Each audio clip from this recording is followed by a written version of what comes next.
Hello hello hello hello hello hello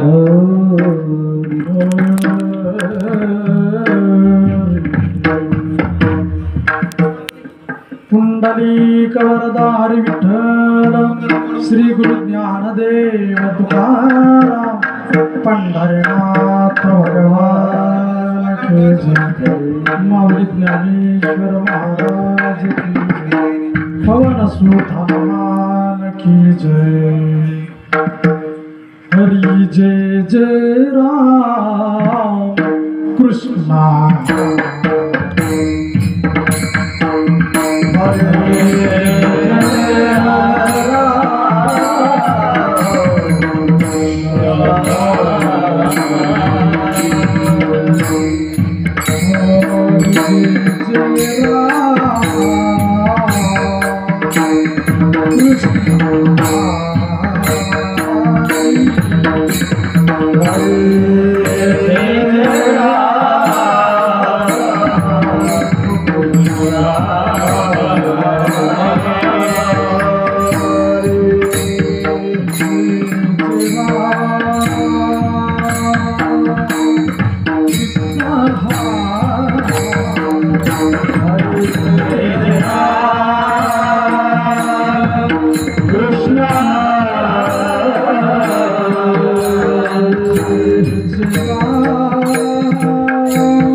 रूप पाहता लोचनी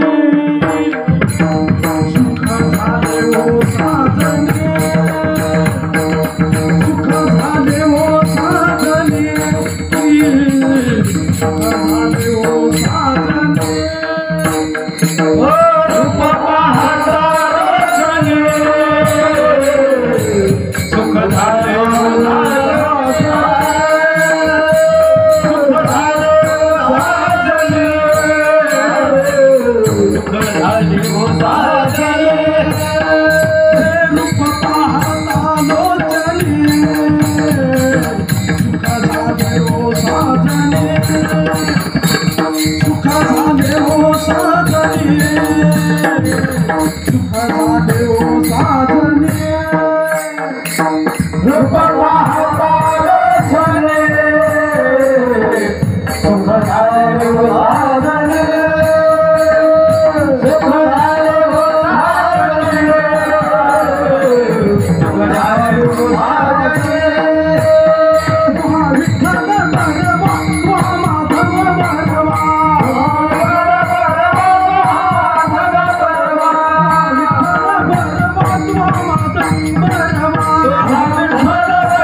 विठ्ठली आवडी मला विठ्ठली आवडी बहुत सुखराज जोडले म्हणून विठ्ठली आवडले म्हणून विठ्ठली आवडले विठ्ठली आवडले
विठ्ठल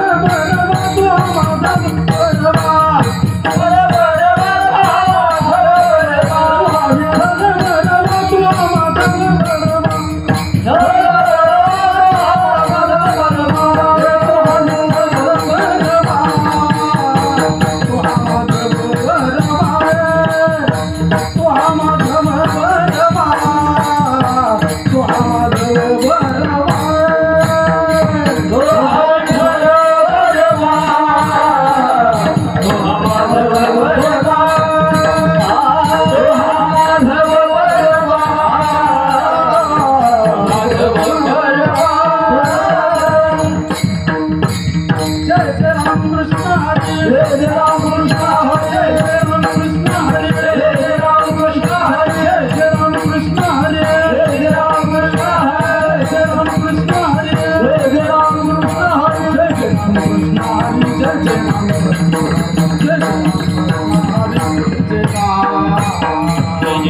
कृष्ण हरि जय राम कृष्ण हरे राम कृष्ण हरि जय राम जय राम जय राम।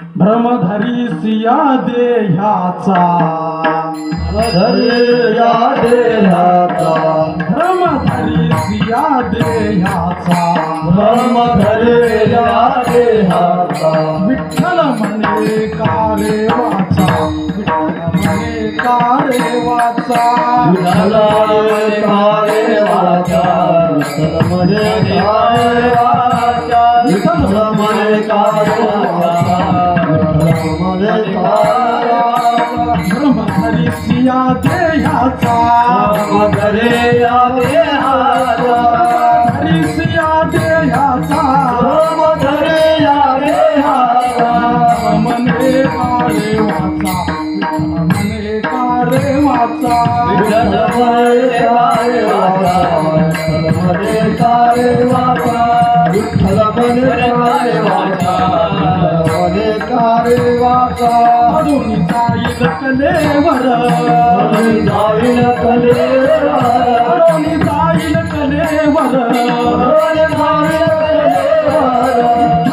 चारी पासार चारी पासार विठ्ठल उच्चारे पाचार विठ्ठल उच्चारे पाचार विठ्ठल उच्चारे पाचार विठ्ठल उच्चारे पाचार अडून जाईल कलेवर अरुणी जाईल कलेवर अडून जाईल कलेवर अरुणी जाईल कलेवर चारी पासार चारी पासार विठ्ठल उच्चारे पाचार विठ्ठल उच्चारे पाचार विठ्ठल उच्चारे पाचार विठ्ठल उच्चारे पाचार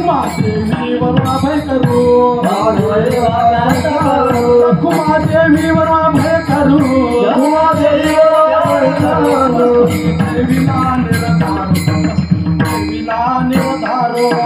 देवीला निर्धारो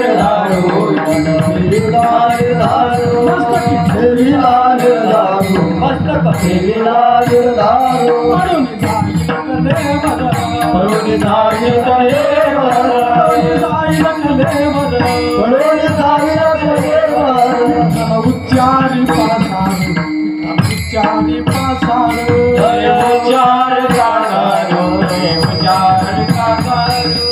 उच्चारी पासारो विठ्ठल उच्चारी पासारो हो पार घुमाई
हेलो माईक शिटी मारायला माईक बंद करायचं मग लावलं ते बंद त्याच्यामुळे शिटी मारायला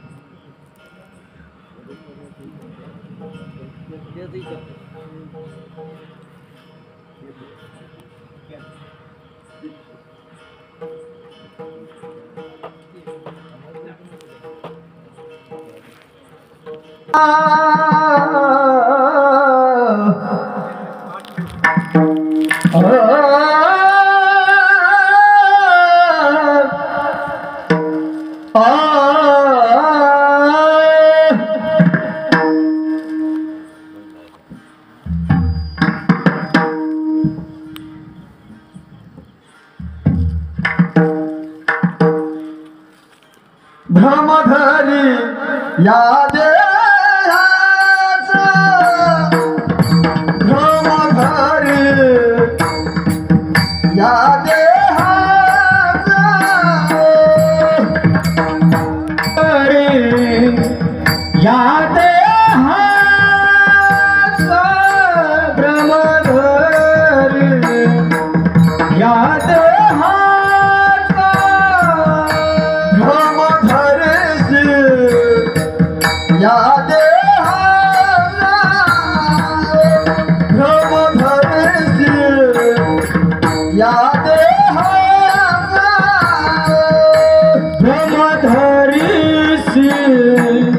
याद भ्रमधरी याद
भ्रमधरीसी याद हाता भ्रमधरीसी याद हाता विठ्ठल मानता विठ्ठल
देहाचा भ्रमधरिसिया देहाचा विठ्ठल म्हणे कारेवाचा भ्रमधरिसिया देहाचा विठ्ठल म्हणे कारेवाचा पडोनी जाईल कलेवर पडोनी जाईल कलेवर विठ्ठल उच्चारी पासार पडोनी जाईल कलेवर विठ्ठल उच्चारी पासार रखुमा देवीवरू अभय करू रखुमा देवीवरू अभय करू मस्तकी ठेविला निर्धारू पडोनी जाईल हे कलेवर विठ्ठल उच्चारी पासार विठ्ठल विठ्ठल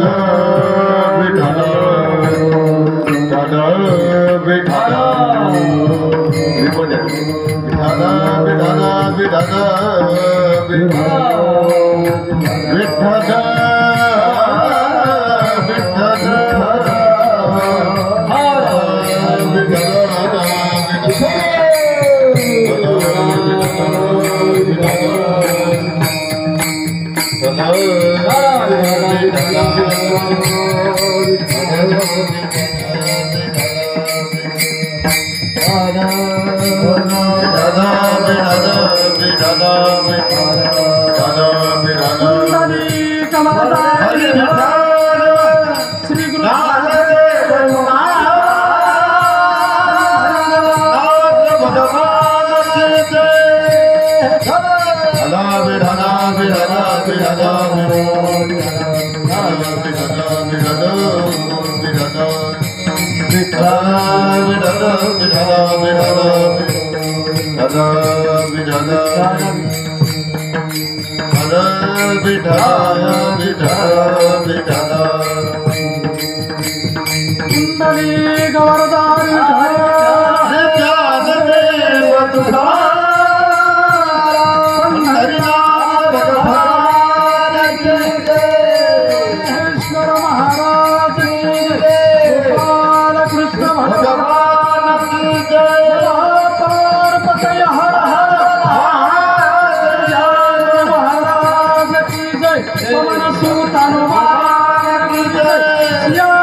समचरण सरोजम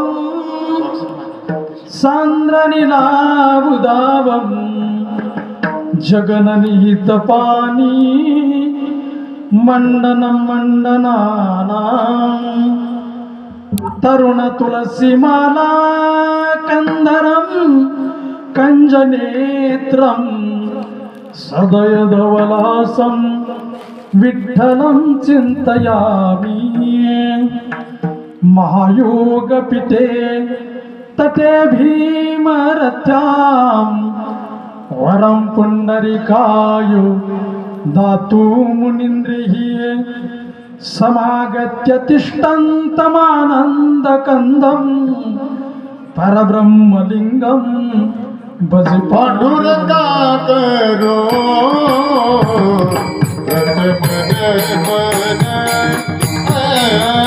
पांडुरंगा करो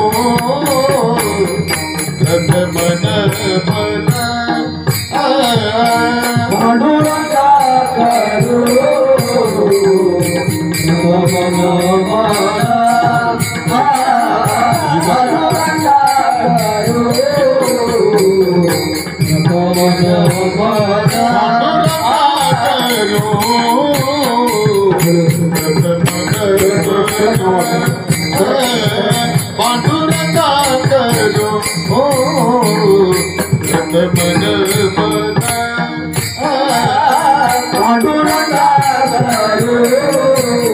प्रथम नामा म्हणू नका प्रथम नामा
गजाननं भूतगणादिसेवितं कपितजम्बूफलचारुभक्षणम् उमासुतं शोकविनाशकारकं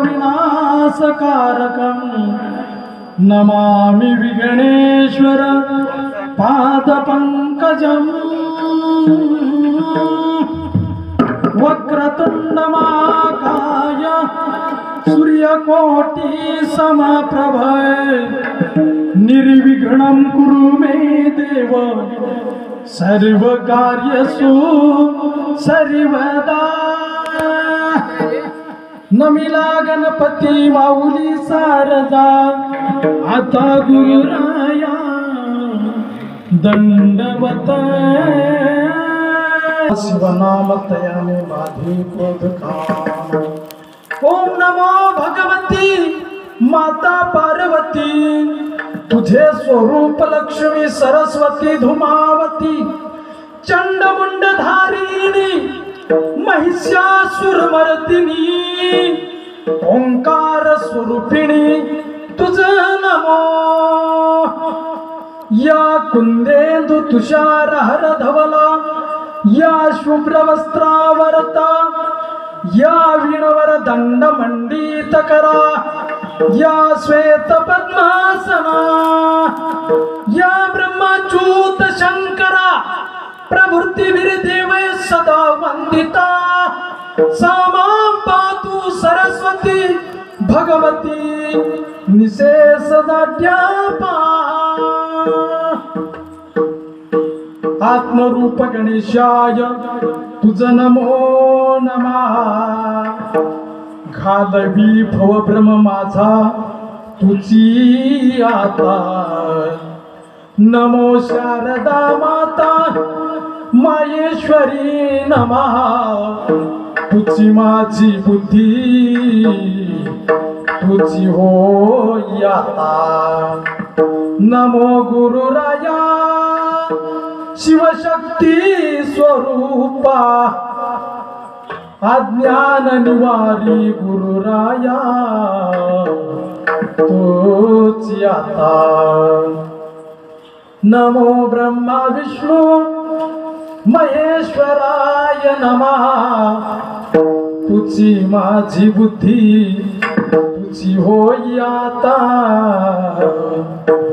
ज्ञानियांचा हानू पायी ठेवितो माथा कृपा करावी आता माये बापा नमो शिव रूपा नमो शिव रूपा नमो शिव रूपा नमो शिव रूपा नमो शिव रूपा नमो शिव रूपा नमो शिव रूपा नमो शिव रूपा एकांत विहारी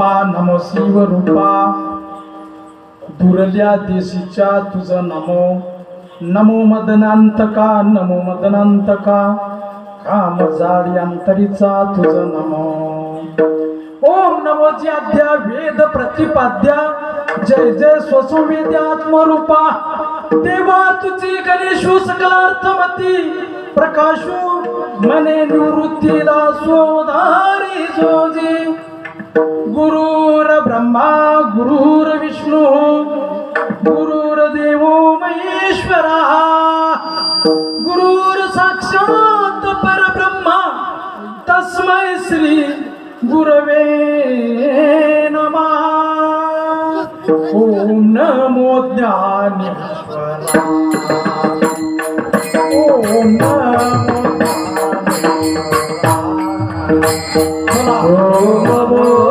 ज्ञानेश्वरा ओम नमो ज्ञानेश्वरा ओम नमो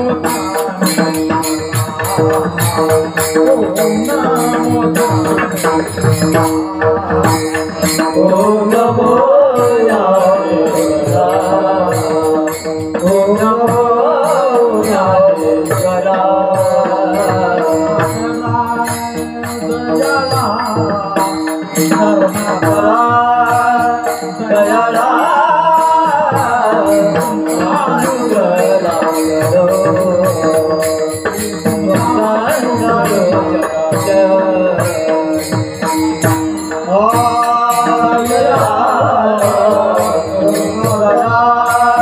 दयाला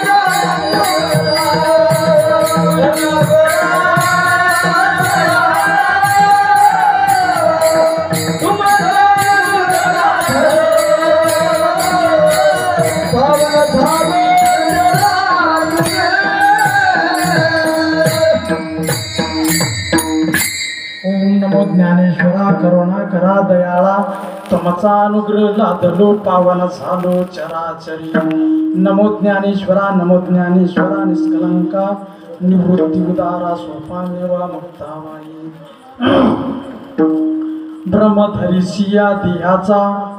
ब्रह्मधरिसिया देहाचा विठ्ठल म्हणे कार्य वाचा पडोनी जाईल हे कलेवर विठ्ठल उच्चारे पासार राखुमा देवीरू अभय करू मस्तकी ठेविला निर्धारू पडोनी जाईल हे कलीवर विठ्ठल उच्चारी पासार साधकांचे मायबाप योग्यांची माऊली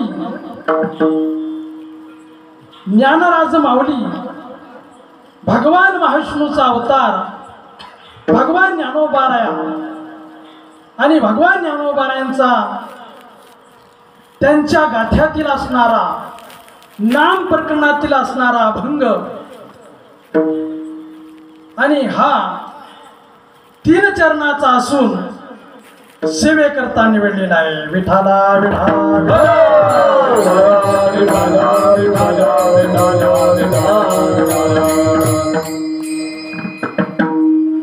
अभंगाचा सरळ अर्थ पाहिला तर भगवान ज्ञानोबाराय म्हणतात ब्रह्मधरिसी या देहाचा विठ्ठल म्हणे कार्य वाचा भगवान ज्ञानोबाराने पहिल्या चरणामध्ये बाबांनो तुम्ही या देहाच्या ठिकाणी देहाविषयी तुमच्या ठिकाणी जे असणारा भ्रम किंवा देहाविषयी तुमच्या मनामध्ये असणारी जी भ्रम असणारा तुम्ही काय करा ते काढा भ्रम धरू नका आणि भ्रम असणारी किंवा भ्रांती जर धरली तर काय होईल ते आपल्याला नंतर सांगायचं त्याकरता अगोदर तुम्ही काय करा या देहाविषयी भ्रमात पडू नका. तुम्ही काय करा, तुमचं जीवन असणारं चिंतन, तुम्ही चिंतन असणारा परमात्म्याचं, विठ्ठल असणारं, आणि तो विठ्ठल परमात्मा, त्या विठ्ठल परमात्म्याचं नाम काय करा, वाचीन घ्या. विठ्ठल म्हणे कारे वाचा. तुम्ही काय करा, विठ्ठल विठ्ठल अशा प्रकारचा वाचेन म्हणा, अशा प्रकारचं भगवान ज्ञानोबाराने पहिल्या चरणामध्ये सांगितलेलं आहे. आणि दुसऱ्या चरणामध्ये भगवान ज्ञानोबाराय म्हणतात, जर तुम्ही वाचेन विठ्ठल विठ्ठल नाही म्हटलं तर तुमच्या या कलेवराचा भरवसा नाही, किंवा हे कलेवर केव्हा जाईल सांगता येत नाही. म्हणून या कलिवराचा, कलिवर म्हणजे देह असणारं हे शरीर केव्हा पडेल याचं सांगता येत नाही. म्हणून तुम्ही काय करा, या जगामध्ये जे सार रूपाने परमात्म्याचं जे नाम आहे ते तुम्ही काय करा, घ्या. विठ्ठल उच्चारी पासार. विठ्ठल असणार त्या परमात्म्याचं जे नाम आहे ते सार रूपाने आहे, आणि तुम्ही त्याचा काय करा, उच्चार करा. अशा प्रकारचं भगवान ज्ञानोबाराने द्वितीय चरणामध्ये म्हटलेलं आहे. आणि शेवटच्या चरणामध्ये त्या परमात्म्याचं नाम घेतल्यानंतर तो परमात्मा काय करतो अशा प्रकारचं उत्तर भगवान ज्ञानोबाराया म्हणजे शेवटच्या चरणामध्ये सांगतात. रखुमा देवीवरून अभय करू, मस्तकी ठेविला हा निर्धारू. भगवान ज्ञानोबाराय म्हणतात, त्या परमात्म्याचं तुम्ही नाम जर घेतलं तर तुमच्या जीवनामध्ये तो परमात्मा काय करतो, तुमच्या मस्तकावर अभय अशा प्रकारचं वरदान देतो आणि तुमच्या जीवनातलं दुःख अशा प्रकारचं घालवतो. अशा प्रकारचं ज्ञानोबाराने 3 चरणाचा अभंग आणि 3 चरणामध्ये विश्लेषण केलेलं आहे. विठाला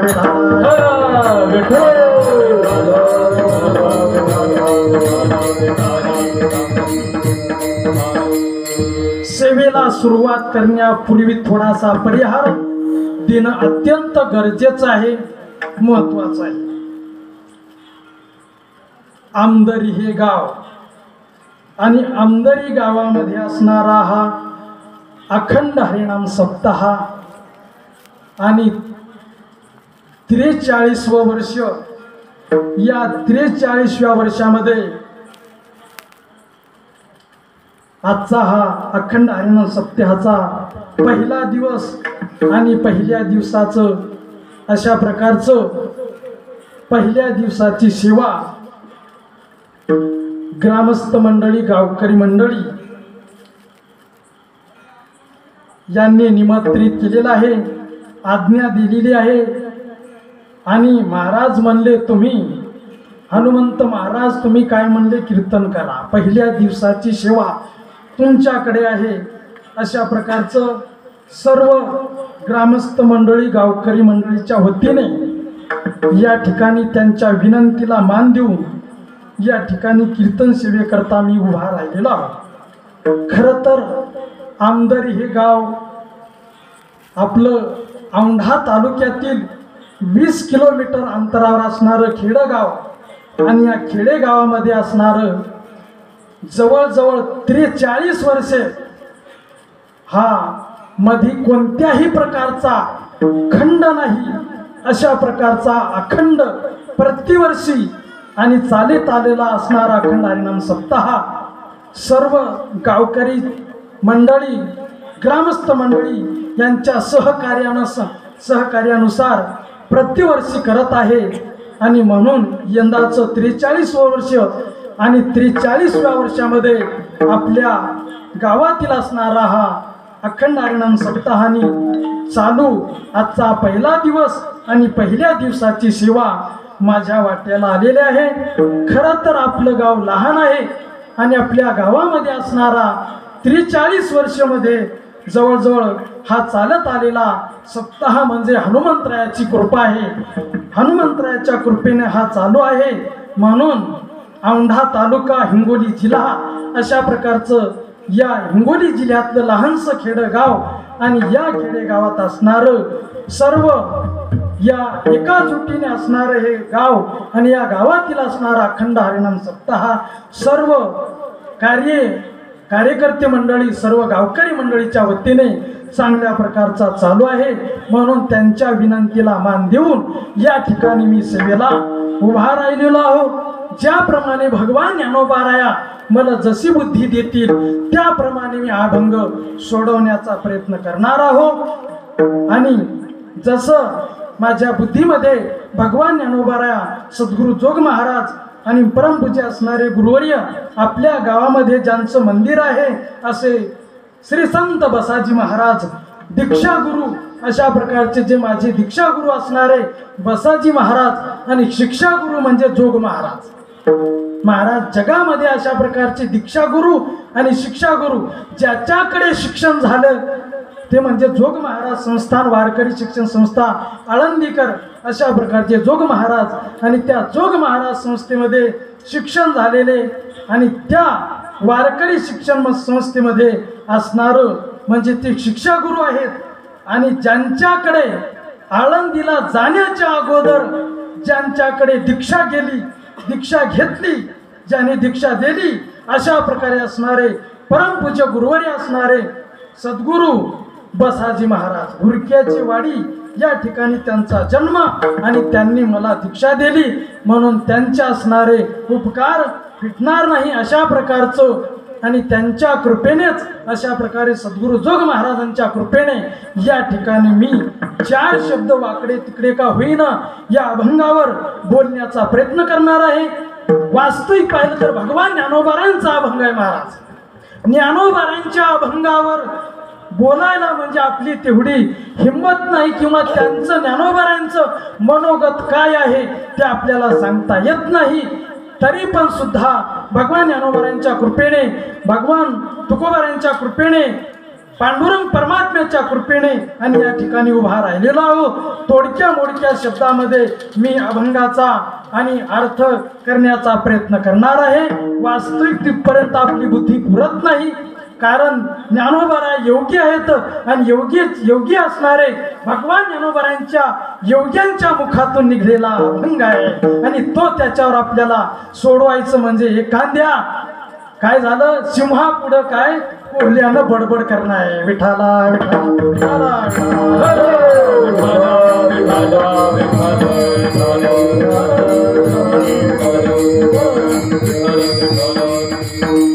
अशा प्रकारे आपल्या गावामध्ये असणारा हा अखंड हरिनाम सप्ताह आणि पहिल्या दिवसाची सेवा आणि भगवान ज्ञानोबाराय जशी बुद्धी देतील त्याप्रमाणे अभंग सोडवण्याचा प्रयत्न करणार आहे. म्हणा ब्रह्मधारी सिया देहाचा विठ्ठल म्हणे कारवाचा पडून जाईल कलेवर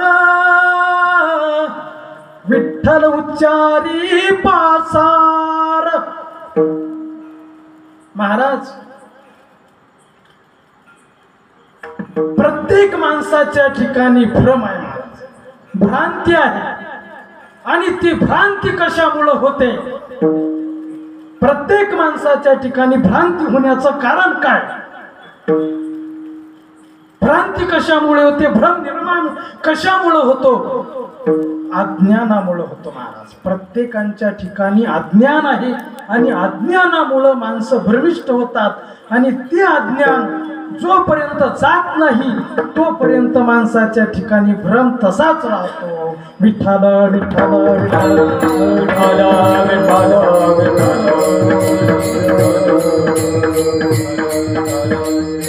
आता कोणतं अज्ञान आहे तर महाराज स्वस्वरूपाचं अज्ञान आहे.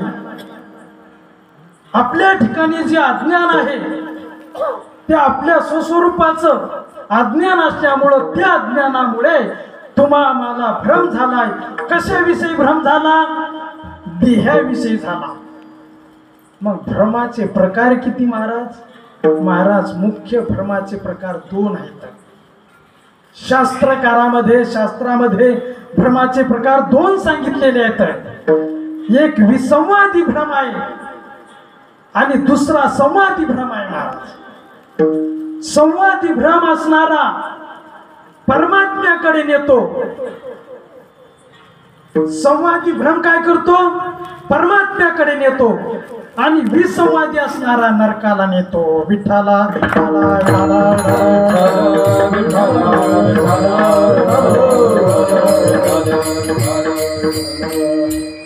आता आपण सुरुवातीला पाहू संवादी आणि त्याच्यातला पहिल्या क्रमांकाचा विसंवादी भ्रम. विसंवादी भ्रम कसा नरकाला नेतो आणि त्या भ्रमामुळे माणसाच्या जीवनामध्ये काय होते अशा प्रकारचा विसंवादी भ्रम म्हणजे काय महाराज? विसंवादी भ्रम म्हणजे त्यांच्या ठिकाणी असणार स्त्री, धन, पुत्र आणि हे दारा यांच्या ठिकाणी जी भ्रांती होते त्या भ्रांतीलाच आपण काय म्हणतो? विसंवादी भ्रम म्हणतात. आणि ते विसंवादी भ्रम प्रत्येकाच्या ठिकाणी आहे. माणसाच्या जीवनामध्ये महाराज जी खरी वस्तू नाही त्या वस्तूला खरं मानणं यालाच काय म्हणतात? विसंवादी भ्रम. खरी वस्तू नाही पण त्या वस्तूला खरं मानणं अशा प्रकारची जे भ्रांती झाली त्या भ्रांतीला विसंवादी भ्रम म्हणतात.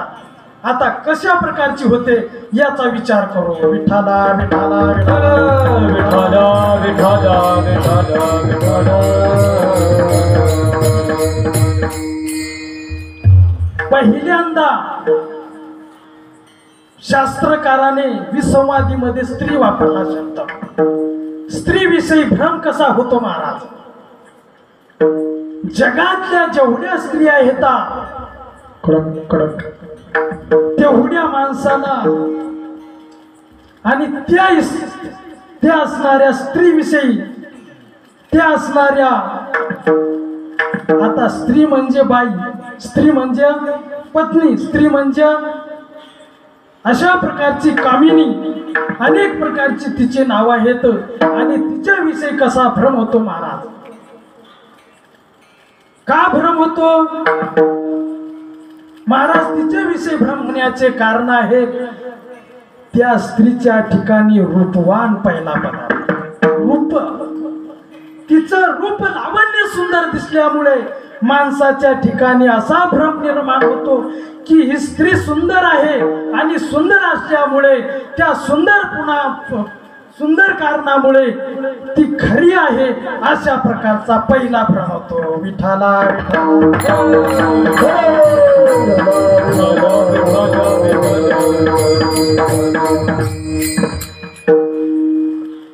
आता जाऊ द्या. रस्त्यानं चालली तरी महाराज आता मला सांगा, लग्न झालेल्या माणसाला लग्नही झालं, सगळंही झालं, लेकरं बाळ झाले, तर आता लेकरंही त्याचे लग्नाला आले महाराज, सगळं झालं, पण तरी सुद्धा रस्त्यानं जाता जाता काय गरज आहे? दुसऱ्या रस्त्यानं जाता जाता लांबून रस्त्यानं चाललेली स्त्री आणि हा दुरून पाहिल्यानंतर म्हणतो कोण असेल की गडा, असा म्हणतो. पुन्हा म्हणतो साडीवाली दिसते की काय की, काय म्हणतो? साडीवाली आहे की काय की, अशा प्रकारचा. मग कोण असेल जवळ जवळ जातो. मग म्हणतो कुठले आपण, कोण आहात, कुठं चालल्या, काय गरज आहे याच्याविषयी विचारण्याची गरज काय हो? असं विचारण्याचं गरज काय? मनामध्ये विकार निर्माण झाला. जवळ गेल्यानंतर ती आता स्त्री सुंदर होती, रूपवान होती, देखणी होती. पाहिल्याबरोबर याच्या मनामध्ये विकार निर्माण झाला आणि विकार निर्माण झाल्याबरोबर घरची स्त्री सुंदर असताना सुद्धा दुसऱ्याच्या स्त्रीवर मन गेलं. म्हणजे कशामुळं गेलं? कारण काय? त्याचं कारण आहे की त्याच्या मनामध्ये खरी वाटली आणि खरी वाटण्याचं कारण ते विषय त्याला ते आवडला. विठ्ठल विठ्ठल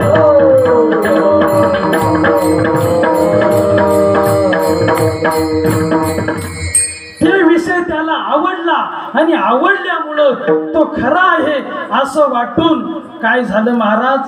भ्रांती निर्माण झाली. काय झाली तिथं? भ्रांती निर्माण झाली. का झाली? खरी आहे म्हणून वाटली. आणि खरी कशामुळं? मनामध्ये विषय निर्माण झाला. आणि तो विषय निर्माण झाल्यामुळं मग त्याला वाटलं आता जाऊ द्या गडा, आता आपल्याला असलेली तर बरंच आहे, आता हवी वाटते, पुन्हा पुन्हा ती मिळाव वाटते. अशा प्रकारची जी हाव निर्माण झाली, या हवेलाच काय म्हणतात? भ्रांती म्हणतात. भ्रांती महाराज भ्रम म्हणतात. आणि मग खरं वाटल्यामुळं ती हवी वाटली. घेऊन साधने कलेवर, घेऊन साधने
अशा प्रकारचं हे कलेवर आहे. जरी स्त्री असली तिचं कलेवर शरीरच आहे का नाही, पण शरीराविषयी तुमची भ्रांती झाली म्हणजे तुमच्या ठिकाणी काय झाला? विषय निर्माण झाला. विषय हवा वाटला, मिळावा वाटला, पुन्हा पुन्हा तो विषय महाराज. आणि अशा प्रकारचे कोणते कोणते विषय? स्त्री पहिला विषय, त्याच्यानंतर स्त्री, धन आणि पुत्र, अशा प्रकारचे हे 3 विषय महाराज. आणि या तिन्ही विषयामध्ये जो धावतो तो कशामध्ये पडलेला आहे? भ्रमामध्येच पडलेला आहे. आणि म्हणून हे विषय महाराज अशा प्रकारचं त्या विषयामध्ये, त्या विषयाच्या पाठीमागं जो धावतो तो महाराज विषय खरा नाही. विषय कसे आहेत? मग ज्ञानोबाराला विचारलं, भगवान ज्ञानोबारा हे विषय कसे आहेत? ज्ञानोबाराने दृष्टांत दिला. भगवान ज्ञानोबारा म्हणतात बेगड, म्हणतात बेगड. बेगडाची बावली आहे, दृष्टांत दिला. आणि बेगडाची बावली आता केव्हा लावतात? बेगड केव्हा वापरतात? पोळ्याला. आणि कुठं? बैलाच्या शिंगाला लावण्यासाठी बेगड वापरला जातो. आणि ते बेगडाची असणारी बाहुली केली. आणि बाहुली केल्यानंतर काय झालं? ते बाहुलीला पाण्यात टाकल्यानंतर काय होते? बेगडाचं काय होते? पाणी होते. पाणी होते का नाही? मग अशा प्रकारची जी बेगडाची असणारी बाहुली जसं पाणी होते त्याप्रमाणे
Yeah.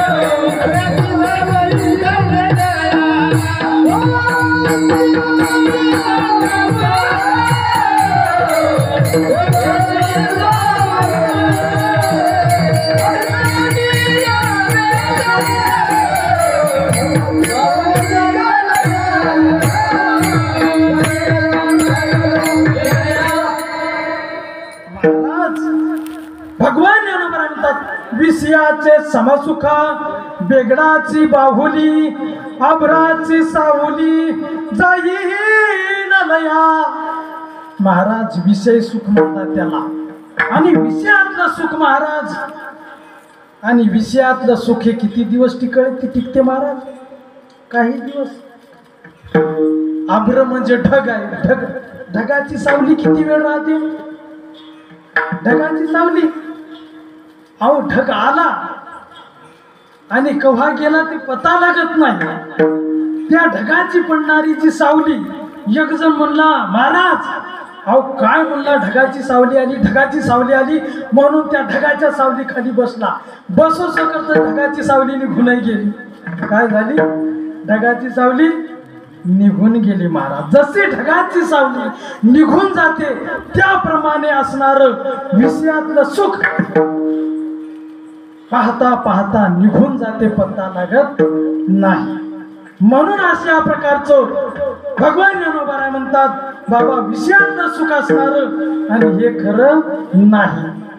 ते कसं आहे म्हणले? सत्य नाही, खोटं आहे ते विषयातलं सुख. म्हणून अशा प्रकारचं. आणि एवढंच नाही, महाराज म्हणले स्त्रीविषयी जाऊ द्या, पुत्राविषयी जाऊ द्या, धनाविषयी तरी. धन म्हणले धनाविषयी तर प्रेम असलं, जगामध्ये माणसं सगळे धनाच्या पाठीमागे लागतात. धन सुद्धा विषयामध्येच मोडते. स्त्री धन पुत्र हे तिन्ही पदार्थ कशात आहेत? धनामध्ये मोडणारे, विषयामध्ये मोडणारे. आणि म्हणून अशा प्रकारचं धन सुद्धा महाराज कालांतराने राहते आणि निघून जाते. कशाप्रमाणे? धन कोणा कामाले, धन कोणा कामाले,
महाराज कोणाच्या कामाला धन आलंय म्हणता?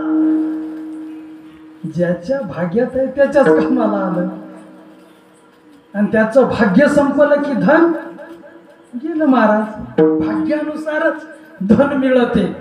भाग्य संपलं धन गेलं. कशाप्रमाणे? धन कसं राहते महाराज? सावली आहे, सावली, झाडाची सावली. या धनाचा न धरी विश्वास जैसी तरुवर छाया. या धनाचा न धरी विश्वास जैसी तरुवर छाया. महाराज तरुची छाया म्हणजे झाड, झाडाची सावली आहे. सूर्य पूर्वेकडून उगवला की पश्चिम दिशेला सावली पडते आणि मग तो सूर्य असणारा सूर्यदेव भगवान पश्चिम दिशेला गेला की ती सावली पूर्व दिशेला जाते. जशी झाडाची सावली, वृक्षाची सावली ज्याप्रमाणे दिशा बदलते त्याप्रमाणे धन माणसाच्या ठिकाणी राहत नाही. विठाला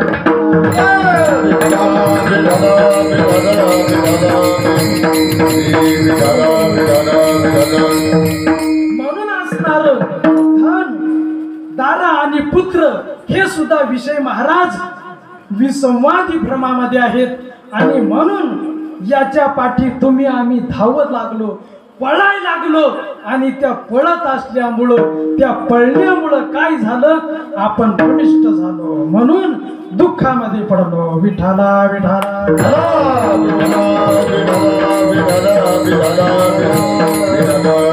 कशा प्रकारे पळालो म्हणतात.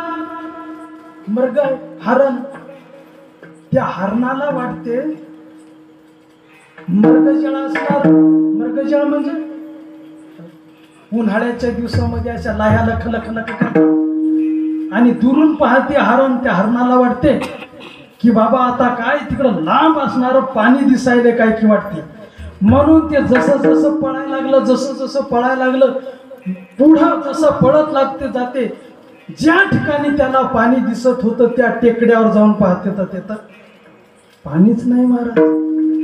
मग ते मृगजळ दिसायलेलं गेलं कुठं महाराज. तिथं ज्या झळाया असणाऱ्या लखलख करतात ते पाण्यासारखं दिसू लागलं त्याला, पण तिथं गेल्यानंतर पाणी आहे का त्याला, नाही. खरं आहे का ते, नाही.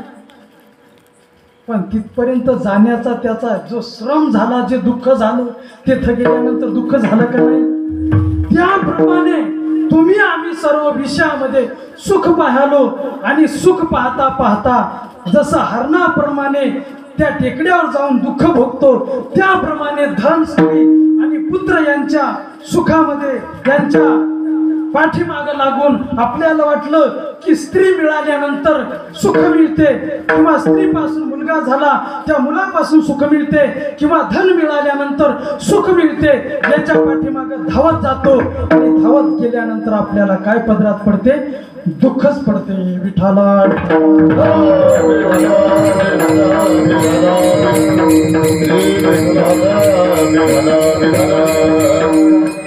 म्हणून अशा प्रकारचं हे असणारा विसंवादी भ्रम आहे. आणि या भ्रमाच्या पाठीमागे जाणारा जो जो मनुष्य आहे त्याच्या पाठीमागे गेल्यानंतर दुःखात पडतो. आणि दुःखात पडल्यानंतर काय होतं महाराज, कारण ते कार्य महाराज मायेचं कार्य आहे. स्त्री, धन, पुत्र हे सगळं कोणाचं आहे, माया कार्य आहे. आणि माया कार्य असल्यामुळं ती माया काय करते की त्या दुःखामध्ये तिच्या कार्याच्या पाठीमागं जो जो मनुष्य लागते आणि त्या माणसाला ती काय करते, पुन्हा पुन्हा जन्माला घालते. म्हणून दुःख आहे. आणि म्हणून अशा प्रकारचं त्या विसंवादी भ्रमामध्ये जो पडतो त्याच्या जीवनामध्ये दुःखच दुःख मिळते. एवढंच नाही तर महाराज सुख आपल्याला सुरुवातीला आपल्याला फार आनंद वाटतो महाराज, लय आनंद वाटतो. कसा आनंद वाटतो, थोडक्यात भजन करा. विठाला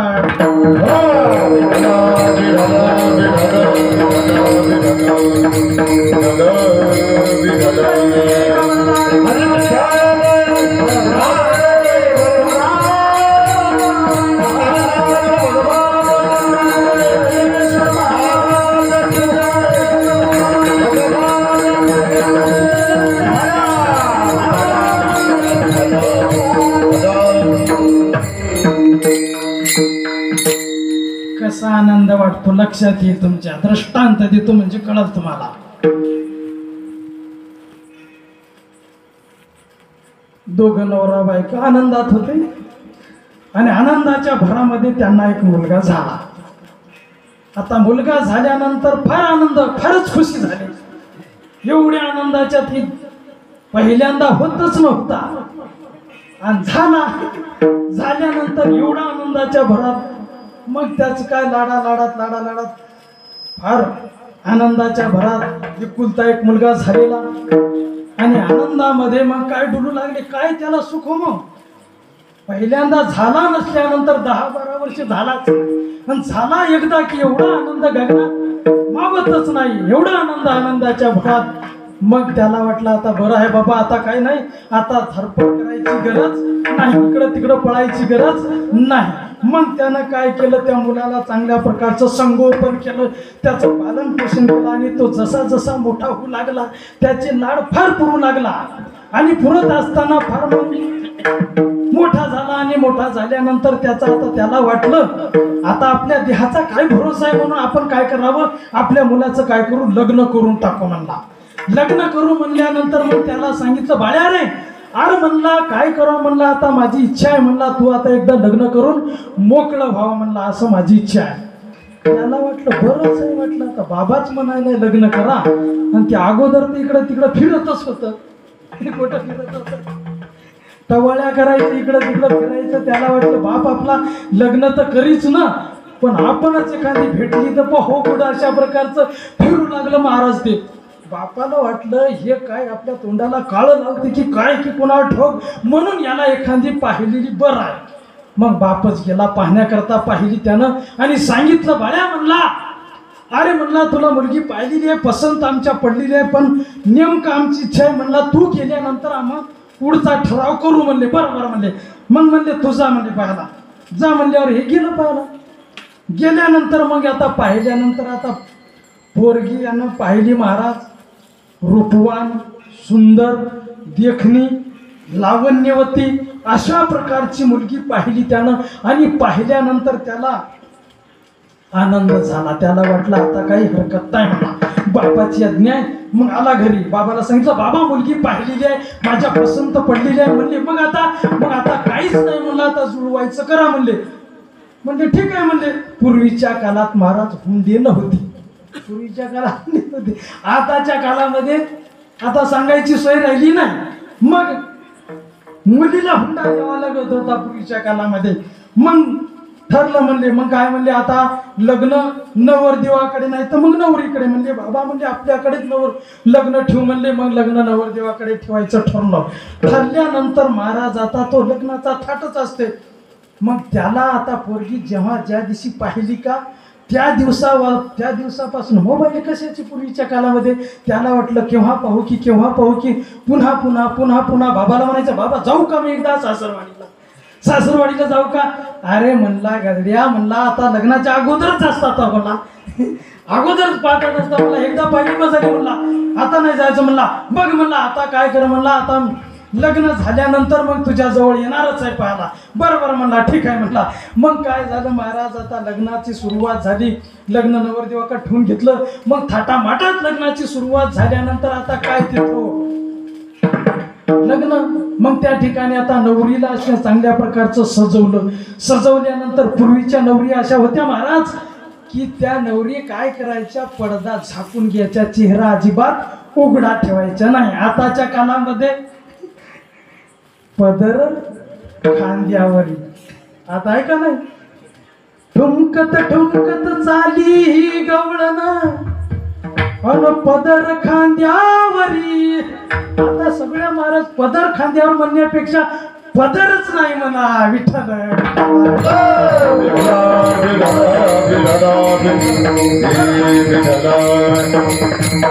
पदराचा विषय संपला. अशा प्रकारचं तिनं आता ते लग्न लावताना मग काय झालं सांगलं. आता नवरी पूर्वीच्या काळामध्ये तिनं संपूर्ण वरून ते घुंट घेतलेला आहे, साडी संपूर्ण झाकून घेतलेली आहे. आणि झाकून घेतल्यानंतर मग लग्नाच्या काळामध्ये सर्व भटजीबो आले, सर्व आले आणि म्हणले बाबा आता म्हणजे अंतरपट धरा. आणि मग म्हणले म्हणाल आता मंगलाष्टक म्हणायचं म्हटले. मग काय म्हणा म्हणले आता वक्रतुंड महाकाय सूर्यकोटी समप्रभा निर्विघ्नं कुरु मे देव सर्वकार्येषु सर्वदा. अशा प्रकारचं भटजीबो आणि म्हटलेलं आहे. पुढं म्हणा स्वस्ति श्री गणनायकं गजमुखं मोरेश्वरा सीदितं पल्लालो मुरट विनायकमं चिंतामणी स्थेवरम. अशा प्रकारचं मंगलाष्टक सुरू झालं. आता यानं गबसावनं अंतरपटात बसलेलं हे इकडं मंगलाष्टक भटजी बुवा भरायलाय, वरच्यावर ते अंतरपाठ धरायला लागला, दोघांना पक्क धरलेला आहे. नवरी बाबानं नवरीनं नवरदेवाचं मुख पाहू नये, महाराज नवरी नवरदेवानं मुख पाहू नये म्हणून अंतरपाठ असं उंच असायचं. आता लगे खालं राहिलंय.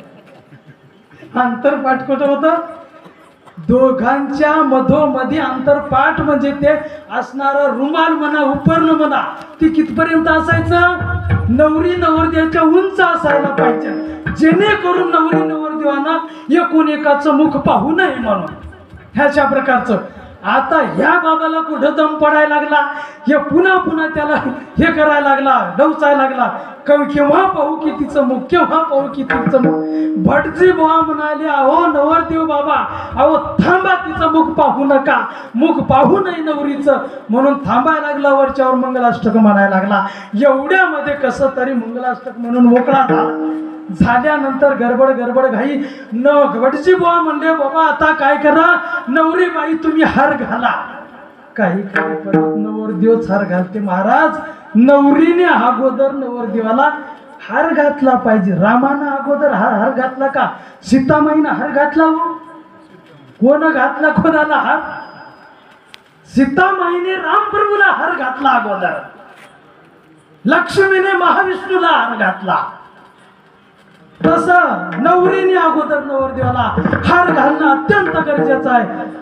इकडं तर एक जण म्हणला, नाही आमच्याकडे नवरदेवच हार घालते. म्हणले घाल हार, बस म्हणला तिच्यात पाठीमागं लुंगळत फिरत बस म्हणला. अगोदर नवरीनं हार घातला म्हणजे नवरी त्याची दासी झाली, आणि नवरदेवानं अगोदर हार घातला म्हणजे नवरदेव त्याचा नवरदेव असणारी नवरीचा दास झाला. विठ्ठल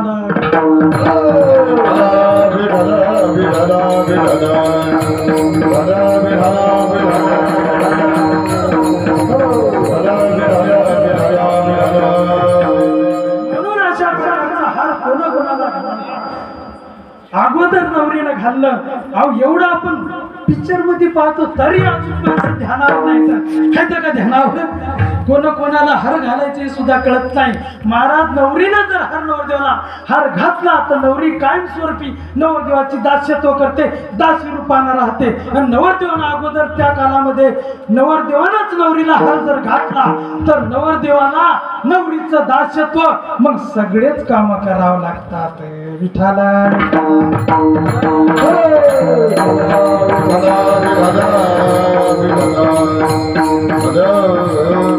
म्हणून अशा प्रकारचं भगवान या ठिकाणी सांगायचं तात्पर्य की महाराज विषयाचं सुख सांगत होतो आपल्याला, जेणेकरून आपण जे करतो ते महाराज त्यांच्या जीवनामध्ये अशा प्रकारचं. आणि त्या बाबाने घातलेला हार, मग नंतर काय झालं विषयाचं सांगायला तुम्हाला वर्णन. कसं विषयामध्ये जेवढं वाटलं त्याला पाहावा वाटलं. पुन्हा मग काय झालं, मग आता बहुल्यावर बसवल्यानंतर पुन्हा पाहला. मुख निहाळायला लागला. मुख निहाळत असताना लग्न वगैरे झाल्यानंतर मग काही दिवसामध्ये महाराज आनंदाच्या भरात राहतो. मनुष्य विषयामध्ये रममान होतो.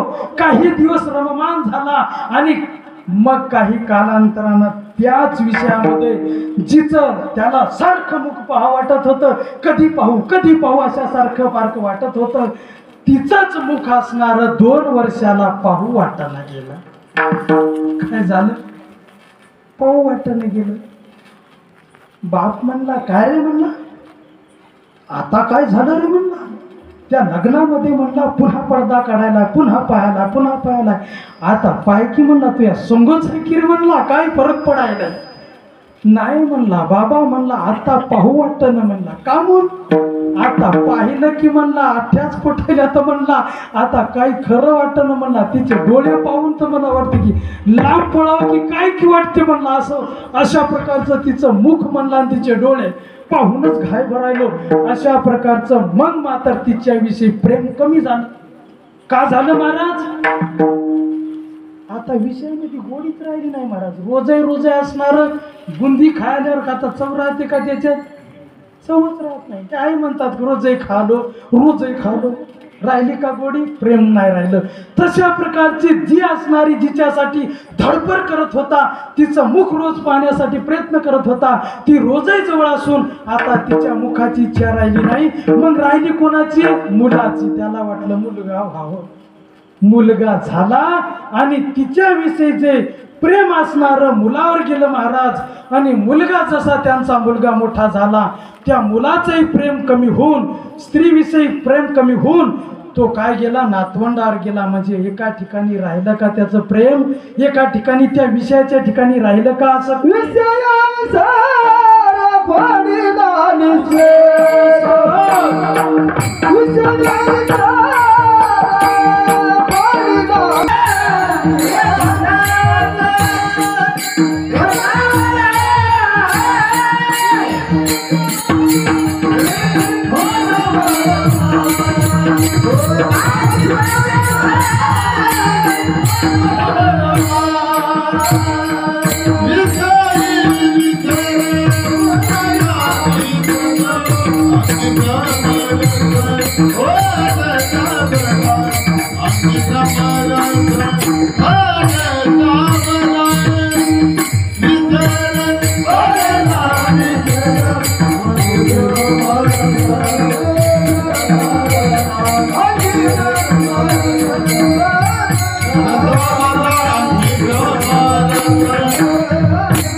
विषयामध्ये रममान होणारा आणि भ्रांतीमध्ये भ्रमामध्ये पडतो आणि भ्रमामध्ये पडलेला मनुष्य पुन्हा पुन्हा दुःख भोगतो. म्हणून अशा प्रकारची विसंवादी भ्रम असणारा भगवान ज्ञानोबाराने सांगितलेला आहे की बाबा हा भ्रम धन दारा पुत्र यांच्या पाठीमागे धावू नका. असा असणारा विसंवादी भ्रम यांच्या पाठीमागे धावल्यानंतर नरकाला जावं लागल, जन्ममरणाच्या फेऱ्यात पडावं लागल. म्हणून तुम्हाला त्या भ्रमातून जर निवृत्त व्हायचं असेल, बाजूला याच असेल, तर तुम्ही काय करा? भगवान ज्ञानोबाराला विचारलं.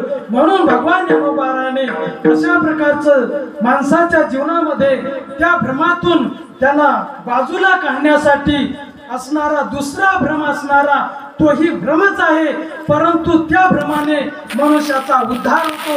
आणि तो कोणता असेल? तर अशा प्रकारचा भ्रम ज्ञानोबाराने अभंगाच्या पहिल्या चरणात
विठ्ठल मने कारवाचा. पहिल्यांदा महाराज भ्रांती झाली तुम्हाला. देह आपला खरा आहे का? देहाची काही खरा बुजगवणे चोरा बासतचे महाराज पहिला देहच खरा नाही. देह कसा आहे हो? देहाच्या ठिकाणी भ्रांती झाली. कोणती भ्रांती झाली? संवादी भ्रम झाला आणि तो खरा आहे का? महाराज खरा नाही. का खरा नाही? कारण देहच हा 5 जणापासून झालेला आहे. देह तव 5 झाले, कर्माचे गुणी गुंतले, भवताची ताकी सुदले, जन्म मृत्यूच्या. देह 5 पासून निर्माण झालेला आहे. आकाश वायू तेज जल पृथ्वी या पंचभूतापासून झालेला आहे. पंचभूताचा गोंधळ, पंचभूताचा गोंधळ, पंचभूताचा गोंधळ, पंचभूताचा गोंधळ, पंचभूताचा गोंधळ, पंचभूताचा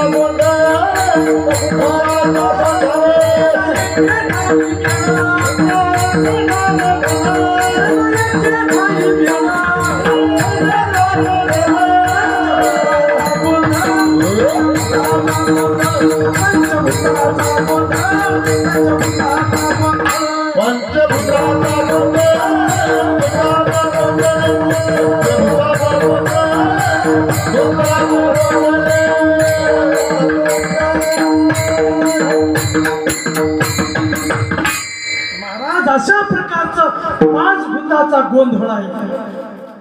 कुठं आहे? बाहेर नाही, आपल्या शरीरामध्ये गोंधळ आहे. शरीरात 5 जण आहेत. शरीरात 5 जण गोंधळ घालायला येत. उदग बाई आंबा तुझा उदो, मधात गोंधळ करायला महाराज. या शरीर रूपी असणाऱ्या मडक्यामध्ये गोंधळ घालायला येतो. आणि जेव्हा शरीरातून असणारा प्राण जेव्हा जातो त्यावेळेस 5च्या 5 ही सोडून जातात. अशा प्रकारचा हा देह. भगवान ज्ञानोबा म्हणतात देह तव 5 झाले, कर्माचे गुणी गुंतले, भवतसी चाकी सुदले, जन्म मृत्यूच्या नळा. महाराजाचा राखुंडा होतो, राखुंडा देहाचा. अशा प्रकारचा 5 प्रकारचा हा 5 तत्वापासून झालेला देह. आणि तो खरा आहे का? नाही महाराज. का नाही खरा? ज्ञानोबाराने ज्ञानेश्वरी मध्ये वर्णन करत असताना ज्ञानोबाराय म्हणतात हा काळ म्हणतो की हा देह माझा आहे म्हणतो. काळ काय म्हणतो? देह म्हणतो की या देहावर माझी सत्ता आहे. देह जाईल, देह जाईल, देह जाईल, देह जाईल, देह जाईल, देह जाईल, देह जाईल, जाईल, देह जाईल,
अशा प्रकारचं या देहाला काळ खाणार आहे. म्हणून आपला आहे का महाराज?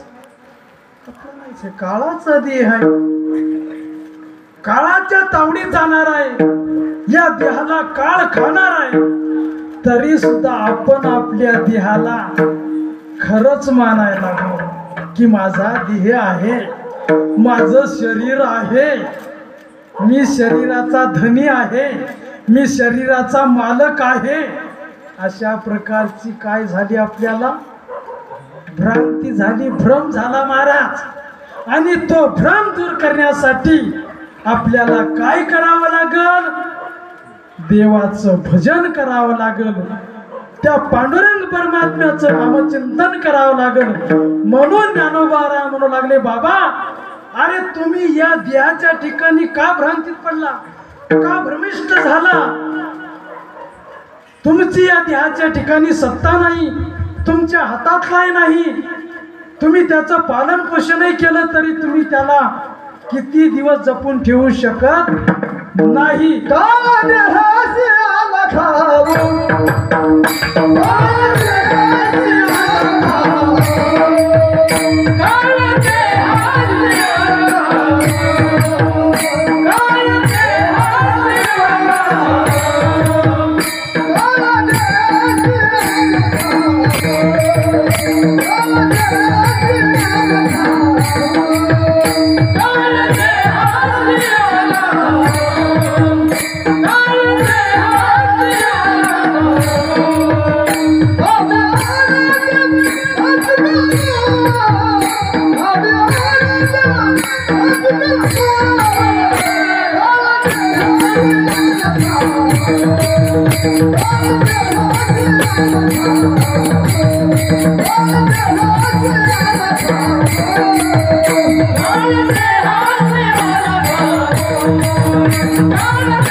अशा प्रकारे महाराज या काळाची सत्ता आपण पालटू शकत नाही किंवा काळामध्ये त्या काळाला आपण काही करू शकत नाही.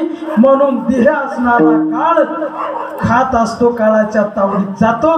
म्हणून ज्ञानोबा म्हणतात की बाबांनो तुम्ही या देहाच्या ठिकाणी भरवसा धरू नका. मग भरोसा धरू नका, मग काय करा? धर्मधारी या देहाचा मग काय म्हणा तुम्ही? विठ्ठल म्हणे कारे वाचा. तुम्ही काय करा? वाचन विठ्ठल विठ्ठल म्हणा. अशा प्रकारचं ज्ञानोबाराने आणि सांगितलेलं आहे. विठ्ठला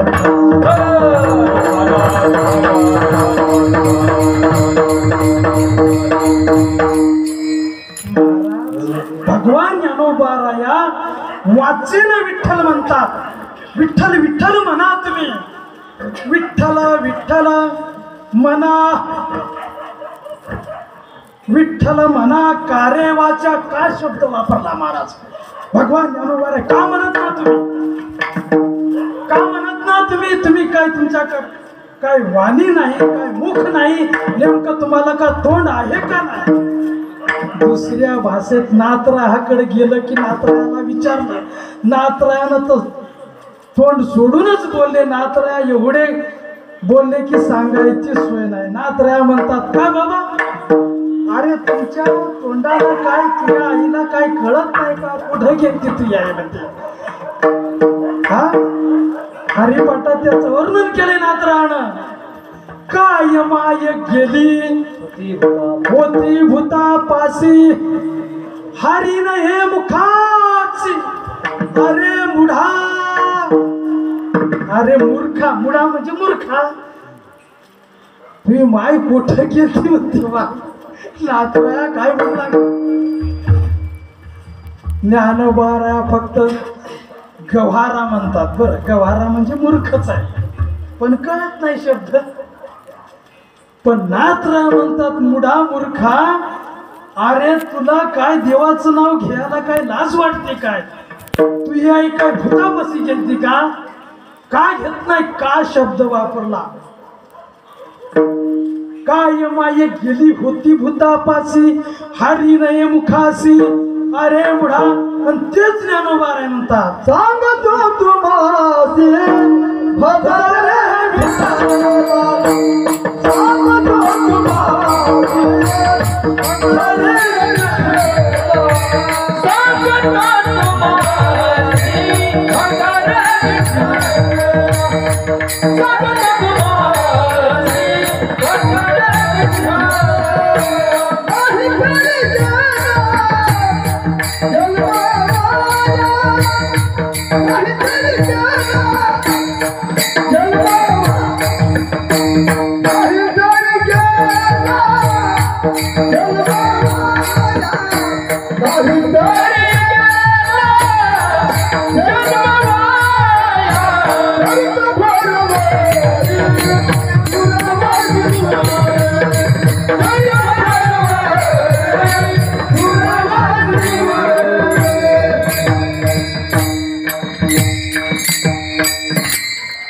अशा प्रकारचं नाही तरी जन्म वाया जातो महाराज. विठ्ठल म्हणे का का शब्द प्रश्नार्थक वापरलेला आहे. का घेत ना तुम्ही देवाचं? तुम्हाला काही लाज वाटते का देवायचं? विठ्ठल विठ्ठल म्हणायला का लाज वाटते का तुम्हाला? अशा प्रकारचं भगवान ज्ञानोबाराय म्हणतात. विठ्ठल म्हणे कारे वाचा तू का मुका थोडाच आहेस? मुका झालं वाचा गेली होतो पंडित महाज्ञानी. अरे तुला वाचा आहे ना, वाचन म्हण की विठ्ठल विठ्ठल. अशा प्रकारचं का घेत नाही तू? अशा प्रकारचं ज्ञानोबाराय म्हणतात. विठ्ठल म्हणे कारे वाचा आणि जर का तू विठ्ठल विठ्ठल नाही म्हटलं, देवाचं जर नाव नाहीच घेतलं तर काय होईल म्हणले? तुझ्या जीवनातलं तुला जे शरीर प्राप्त झालेलं आहे, तुझ्या जीवनामध्ये तुझ्या भाग्यानं किंवा तुला जे दान दिलेलं आहे, जे शरीर आहे, जे दान दिलेलं आहे, ते काय कलेवर पडेल. अशा प्रकारचं ज्ञानोबारायने अभंगाच्या तिसऱ्याच्या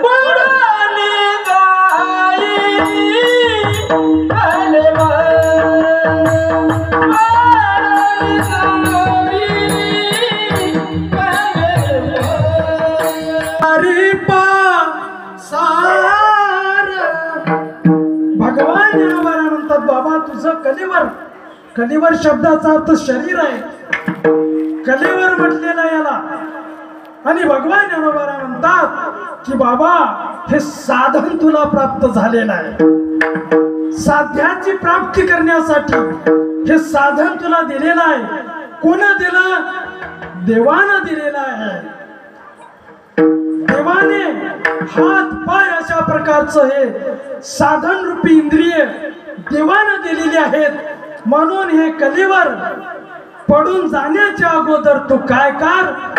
विठ्ठल उच्चारी पासार, विठ्ठलाचं नामचिंतन सार अशा प्रकारचं घे तू. अशा प्रकारचं ज्ञानोबाराय म्हणतात. विठ्ठल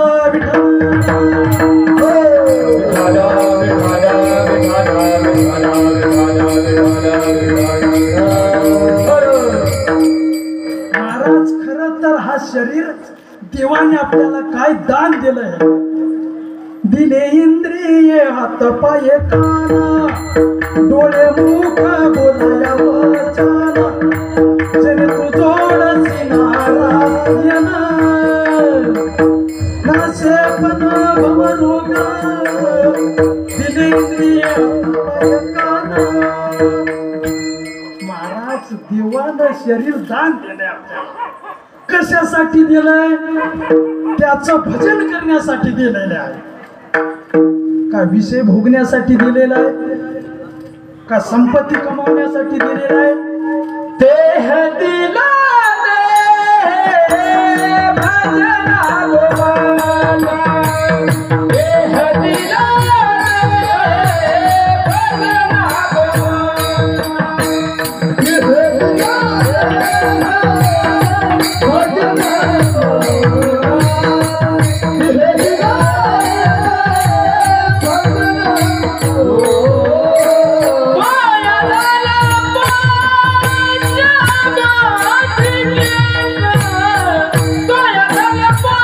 Yeah.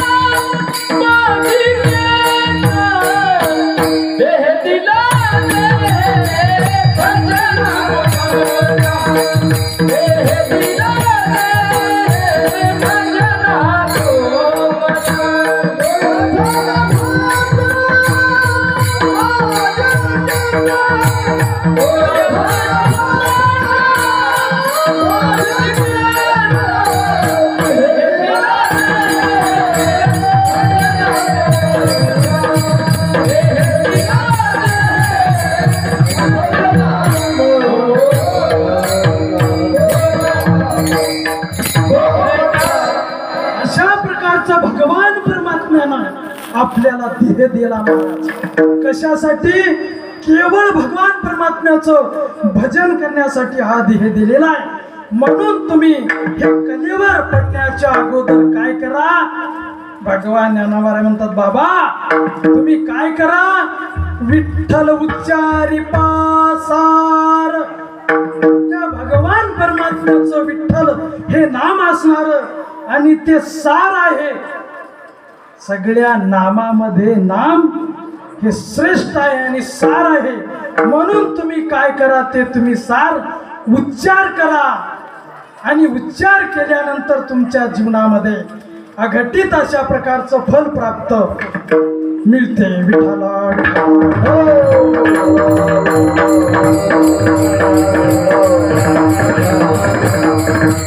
एवढंच नाही तर किती सारे होते. सार सार विठोबा नाम तुझे सार. सार सार विठोबा नाम तुझे सार. मनोनी शुळ पाणी जपताय वारंवार. अशा प्रकारचं भगवान परमात्म्याचं नाम हे सार आहे. आणि कोण जपते म्हणले? भगवान शंकर सुद्धा त्या पांडुरंग परमात्म्याच्या नामाचा जप करतात. म्हणून तुम्ही अशा प्रकारचं सार असणारा त्या विठ्ठल नामाच्या साराचा काय करा? उच्चार करा. विठ्ठल उच्चारी पासार. सार आहे बाबा. जसं दुधातलं असणारं दही आणि दह्यातलं असणारं लोणी आणि लोण्यातलं असणारं हे तूप काय? सार आहे. त्याप्रमाणे सगळ्या नामातलं सार असणारं पांडुरंग परमात्मा विठेवर असणारा त्या परमात्म्याचं नाम हे विठ्ठल असणारं सार आहे. आणि तुम्ही त्या नामाचा उच्चार करा आणि उच्चार केल्यानंतर तुमच्या जीवनामध्ये काय प्राप्त होईल? एकजण म्हणला, महाराज तुम्ही ज्ञानोबाला सांगता बरोबर आहे. सार आहे, विठ्ठल आहे, नामचिंतन करा, विठ्ठल विठ्ठल म्हणा. फायदा काय? फायदा काय आम्हाला? आम्ही ते नामचिंतन केल्यानंतर आमच्या जीवनामध्ये फल काय म्हणले एकच फल आहे. ज्या भगवान परमात्म्याचं तुम्ही नाम घेसाल तो भगवान पांडुरंग परमात्मा काय करतो? तुम्हाला तुमच्या मस्तकावर हात ठेवतो. अशा प्रकारचं ज्ञानोबाराने अभंगाच्या शेवटच्या चरणामध्ये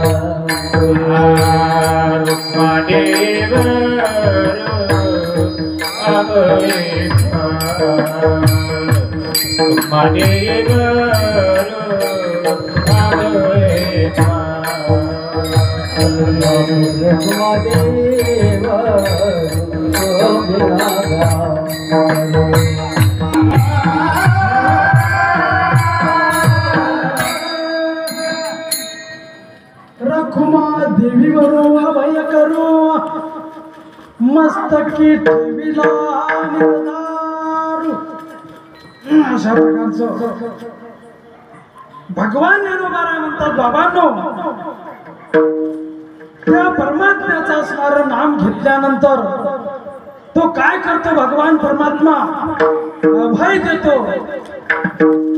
कोणत्याही प्रकारची भीती त्यांच्या ठिकाणी राहू देत नाही. एक त्याच्या मस्तकावर काय ठेवतो? हात ठेवतो. दोन आणि तिसरा आहे ईश्वर कृपावते. विठाला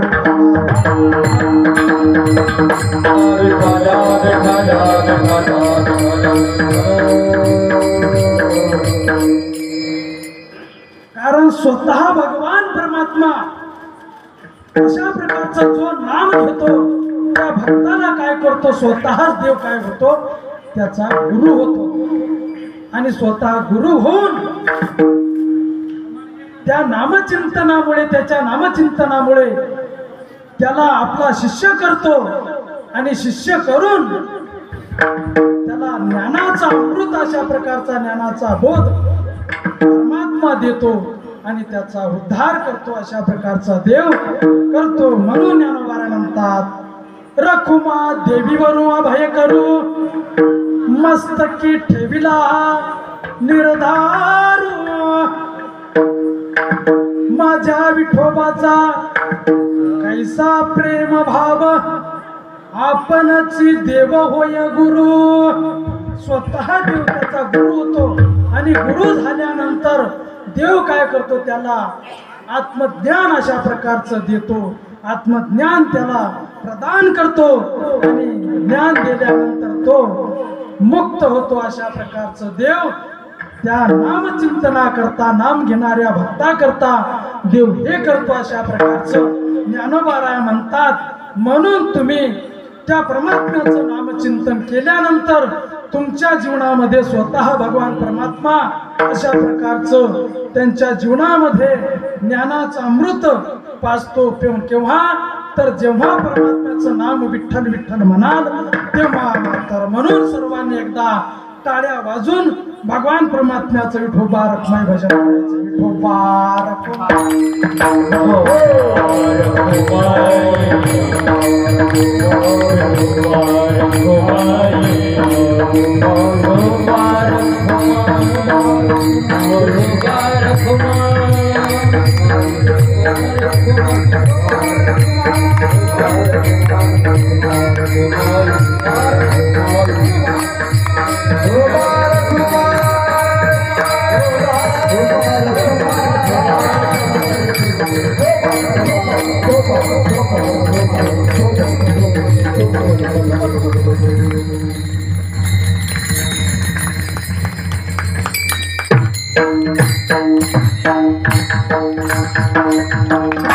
ज्ञानेश्वर